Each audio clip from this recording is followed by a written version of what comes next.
मी पूजा श्रीकांत वाडेकर, प्रभाग क्रमांक 9। आज आम्ही पदयात्रेसाठी तयार झालो आहोत। चारही उमेदवार आज उत्सुकतेने आमच्या लाडक्या बहिणी लाडके भाऊ आज उत्साहाने आमच्या पाठीमागे आज पदयात्रेसाठी तयार झालेले आहेत। आज आम्ही सर्व नगर आम्ही फिरणार आहोत आणि पदयात्रा सुरू केलेली आहे।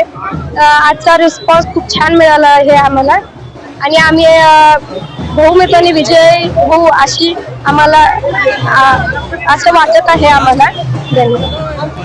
दत्तनगर या भागात कुचलनगर परिसरात मोठ्या संख्येने उपस्थितीत महिलांच्या उपस्थितीत पदयात्रा सुरू झालेला आहे आणि चांगला प्रतिसाद मिळत आहे। चारही उमेदवारांना बहुसंख्येनं मतदान पडेल असे आम्हाला वाटतं की या भागातून जास्तीत जास्त लीड येईल।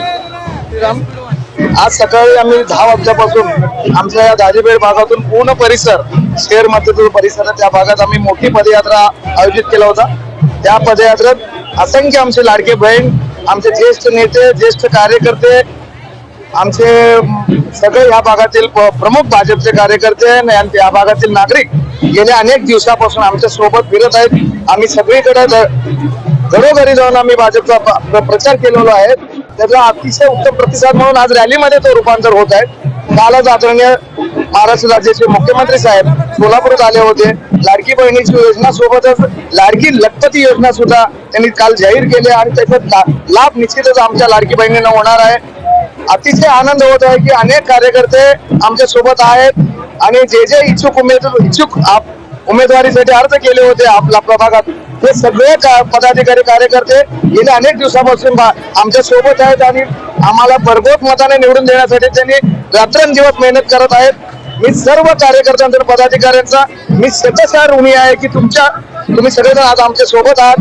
देशाचे पंतप्रधान आदरणीय नरेंद्र मोदी साहेबांचे हात बळकट करण्यासाठी, राज्याचे मुख्यमंत्री आदरणीय फडणवीस साहेबांचे हात बळकट करण्यासाठी आणि सोलापूर जिल्ह्याचे आमचे नेते आदरणीय देवेंद्रदादा कोटे साहेब आणि आमदार देशमुख मालक आमदार सुभाष देशमुख साहेब आणि खास करून सोलापूर शहर मध्येचे आमदार प्रभाग 9 मध्ये 3.5 ते 4 कोटीचे कामं झालेत आणि 4 कोटीचे कामं या 2-3 महिन्यात होणार आहेत। त्यांचं सोलापूरचं विजन खूप मोठ्या प्रमाणात आहे आणि 100 कोटीचा निधी एका वर्षात आणल्यात। मला निश्चित खात्री आहे की 5 वर्षात त्यांनी 1000 ते 2000 कोटी सोलापूरसाठी त्यांनी आणणार आहेत शहर मध्येसाठी।